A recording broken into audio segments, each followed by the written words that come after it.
Salam damai di dalam penebusan Tuhan Yesus. Pada sapaan damai sejahtera hari ini, kita akan bersama merenungkan firman Tuhan dari Galatia 5 ayat 16 sampai 25. Namun sebelumnya, mari kita menundukkan hati kita dan berdoa. Bapa yang Maha Baik, kami bersyukur untuk anugerah dan pemeliharaan-Mu dari kami lahir, kanak-kanak dan hingga saat ini. Kami juga bersyukur telah sejauh ini Engkau mengembangkan karakter kami. Kami akan bersama merenungkan firman-Mu, berkati kami ya Tuhan. Amin. Ayat yang akan kita renungkan bersama dari ayat 22 sampai 25. Begini firman Tuhan. Tetapi buah roh ialah kasih, sukacita, damai sejahtera, kesabaran, kemurahan, kebaikan, kesetiaan, kelemah lembutan, penguasaan diri. Tidak ada hukum yang menentang hal-hal itu. Barang siapa menjadi milik Kristus, ia telah menyalibkan daging dengan segala hawa nafsu dan keinginannya. Jikalau kita hidup oleh roh, baiklah hidup kita juga dipimpin oleh roh. Demikian pembacaan firman Tuhan. Keluarga damai tentu masih ingat firman Allah di kitab Kejadian tentang penciptaan manusia. Begini firman Tuhan, berfirmanlah Allah, baiklah kita menjadikan manusia menurut gambar dan rupa kita. Nah, dari perspektif Allah, sudah cukup jelas seperti apa ciptaan yang segambar dengan rupa Allah. Namun dari sisi manusia, seperti apa sih gambar dan rupa Allah yang bisa manusia pahami dan rasakan? Apa jawabnya? Jawabnya adalah Yesus. Yesus turun ke dunia supaya manusia bisa paham dan bisa merasakan gambaran yang tepat serupa dengan Allah. Gambar nyata dari Allah yang tidak kelihatan itu dan wujud yang sesungguhnya dari Allah. Karena segambar itu artinya Yesus adalah sebagai patron atau model buat kita.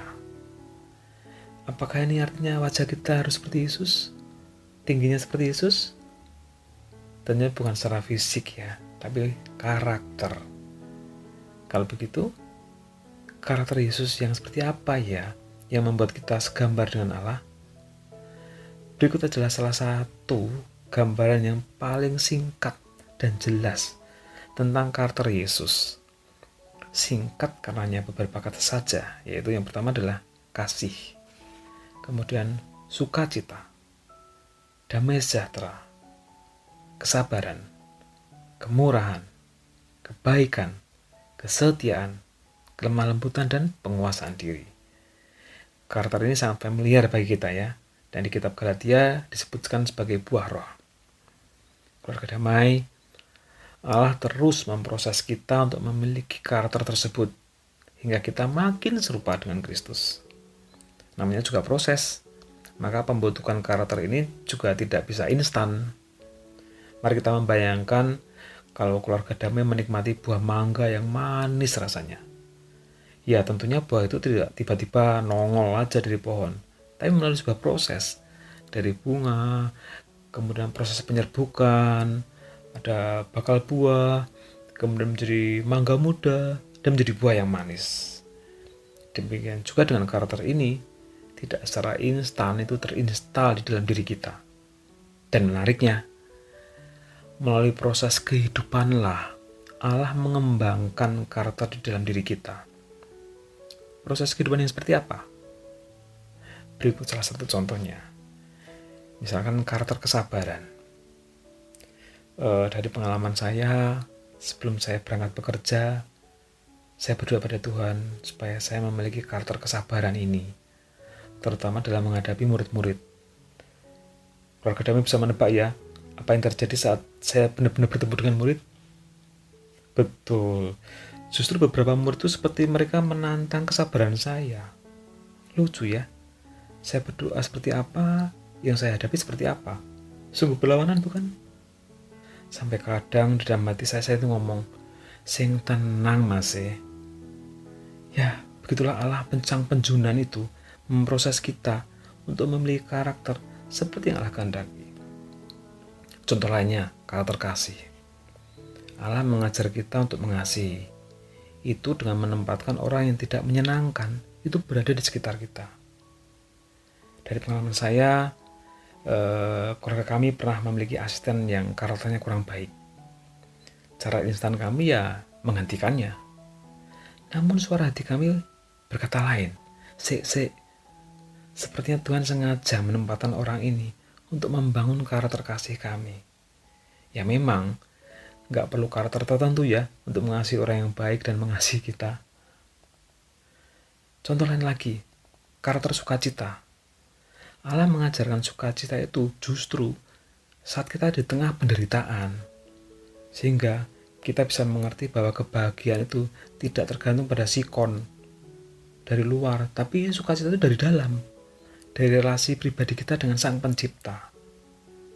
Keluarga damai, melalui tantangan kehidupanlah Allah memproses pertumbuhan karakter kita. Mengutip tulisan Pendeta Rick Warren begini, sasaran Allah bagi kehidupan kita di dunia bukanlah kenyamanan, melainkan pengembangan karakter. Saya ulangi ya, sasaran Allah bagi kehidupan kita itu bukanlah kenyamanan, melainkan pengembangan karakter. Banyak orang Kristen salah menafsirkan janji Yesus tentang hidup dalam segala kelimpahan, yang diartikan sebagai kesehatan yang sempurna, punya gaya hidup yang nyaman, kebahagiaan yang terus-menerus, impian-impian yang sepenuhnya menjadi kenyataan, dan kelepasan instan dari masalah-masalah melalui doa. Ini ya pandangan yang egois ya, karena memperlakukan Allah seperti itu untuk melayani keinginan kita dan kepuasan pribadi kita. Allah itu bukan hamba manusia, bukan. Terkadang kita lupa bahwa kita ini ciptaan ya. Kitalah yang harus taat kepada pencipta. Termasuk taat masuk dalam proses pengembangan karakter ini. Keluarga damai, kita telah merenungkan apa dan bagaimana proses pengembangan karakter ini. Pertanyaan berikutnya, apa untungnya jika karakter kita berkembang? Yang pasti, hal ini akan membawa keuntungan bagi sesama dan bagi diri kita. Bagi sesama, karakter yang manis ini pasti dinikmati oleh sesama di sekitar kita. Bayangkan ya, kita memiliki karakter penuh kasih, happy, damai, sabar, murah hati, baik, punya kesetiaan, lemah lembut, dan memiliki kontrol diri yang bagus. Tentunya keluarga, tetangga, lingkungan kerja, rekan sepelayanan, dan lain sebagainya yang akan menikmati manisnya karakter ini. Yang kedua, untungnya bagi diri kita sendiri. Yang pertama adalah sukacita. Kenapa? Karena kita telah menyuakan hati Sang Pencipta kita. Ini tertulis di Yohanes 15. Yesus mengatakan bahwa menghasilkan buah itu menyenangkan. Yang kedua, banyak hal positif yang terjadi dalam hidup kita. Saya mengutip dari bukunya John Maxwell yang berjudul Be All You Can Be.